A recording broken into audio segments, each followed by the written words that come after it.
नमस्कार स्थिति. Toes of both leg joint,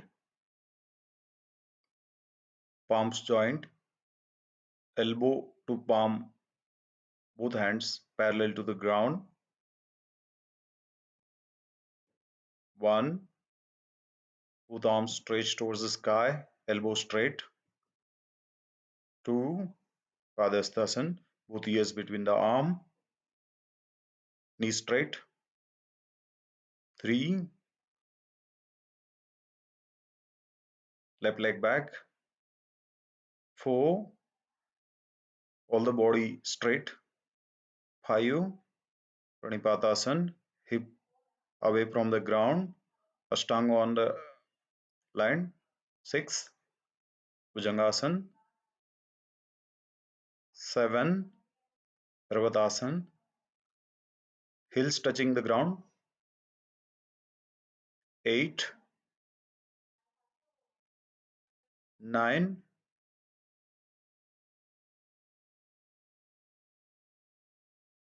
10. This is first position of Surya Namaskar. This is called Pranamasana. पैर के अंगूठे और एड़ियां मिली हुई, एक कोनी से दूसरे कोनी तक हाथ पैरेलल. ये दूसरी स्थिति. जुड़े हुए हाथों को सांस लेते हुए आसमान की तरफ खींचना है. इससे हाइट बढ़ती है और बाजुओं में, रीढ़ की हड्डी में और पैरों में शक्ति आती है. इसे कहा जाता है हस्त उत्तानासन. दोनों हाथ ऊपर जोड़े हुए और ऊपर की तरफ खींचे हुए हैं. सांस छोड़ते हुए तीसरी स्थिति में आना है, नीचे झुकना है. थर्ड पोजीशन, तीसरी स्थिति, पादहस्तासन. दोनों हाथ जमीन पर, घुटने सीधे, सर को, कपाल को घुटनों पर लगाने की कोशिश करना है. पूरे रक्त का सिंचाव, खून का सिंचाव सर की तरफ आता है. This position, Padhastasana, has positive effect on the nervous system. नस संस्थान पे इसका बहुत ही अच्छा प्रभाव पड़ता है, जिससे मस्तिष्क, मन शांत रहता है और एकाग्रता साध्य होती है. यह स्थिति मस्तिष्क, नाक और पैरों के विकारों के लिए लाभदायी है. इससे दौड़ने की क्षमता भी बढ़ती है. इस स्थिति में घुटने सीधे रखना जरूरी है. पैरों में अच्छे से रक्त संचारण होता है. सर में रक्त संचारण सुचारू रूप से होता है. यह स्थिति कम से कम 1 मिनट अगर रोज की जाए तो इसका बहुत ही अच्छा प्रभाव रहता है. अगर बाकी ज्यादा कुछ करने के लिए समय नहीं, तो कम से कम यह स्थिति विद्यार्थियों ने 1 मिनट से 3 मिनट तक करनी चाहिए. अगली स्थिति का नाम है अश्व संचलनासन. सांस लेते हुए बाएं पैर को पीछे लेना है. बाएं पैर का घुटना जमीन पर रहेगा. दाहिने पैर का थाई और काप मिला हुआ, नजर 30 गज पर. उसके बाद दाहिने पैर को बाएं पैर से मिलाना है. शरीर एक सीध में, अगर ऊपर से किसी ने लाठी रख दी तो पूरे शरीर को एक साथ टच होनी चाहिए. इस स्थिति को कहा जाता है चतुरंग दंडासन, प्लैंक पोज. यह स्थिति बाजू और कंधों को पुष्ट करती है, बलवान बनाती है. यह है अष्टांग नमस्कार और प्रणिपातासन. घुटने जमीन पर है, अष्टांग जमीन पर है. अष्टांग नमस्कार आसन के बाद आती है स्थिति भुजंगासन की. कपाल, नासिका, छाती को ऊपर उठाते हुए नजर आसमान की तरफ. सर को जितना पीछे ले जा सकते हैं पैरों की तरफ, उतना पीछे ले जाना है. भुजंगासन बाजू, छाती, कंधों के स्नायुओं को पुष्ट करता है. सांस लेते हुए वो स्थिति की जाती है.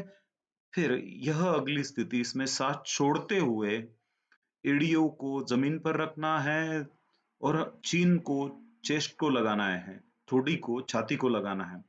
अगली स्थिति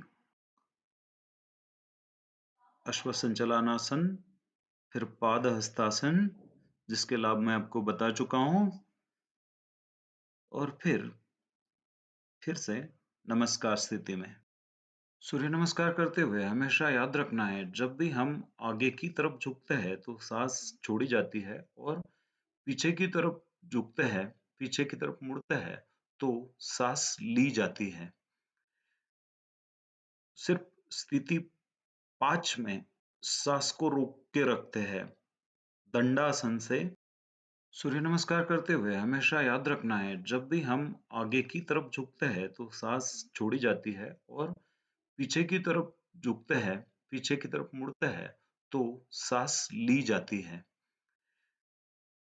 सिर्फ स्थिति 5 में सांस को रोक के रखते हैं।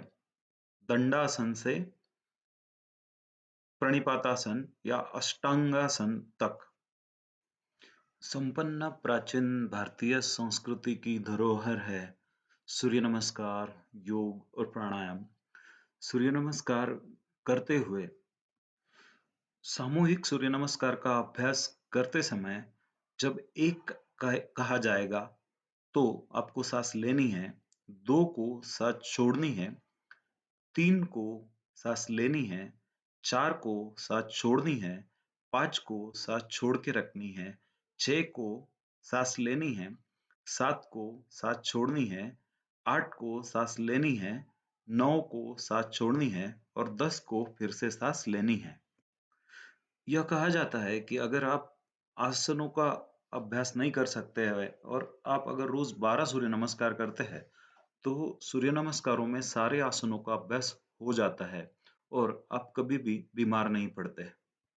सूर्य नमस्कार एक सर्वांग सुंदर, अति प्राचीन, विकसित भारतीय व्यायाम पद्धति है, जो कि शरीर को सुंदर, सुडौल, निरोगी, निरामय रखती है। इसका लाभ हमें निरंतर सूर्य नमस्कार का अभ्यास करके लेना चाहिए। सूर्य नमस्कार से न सिर्फ शरीर बल्कि मन भी निरोगी रहता है।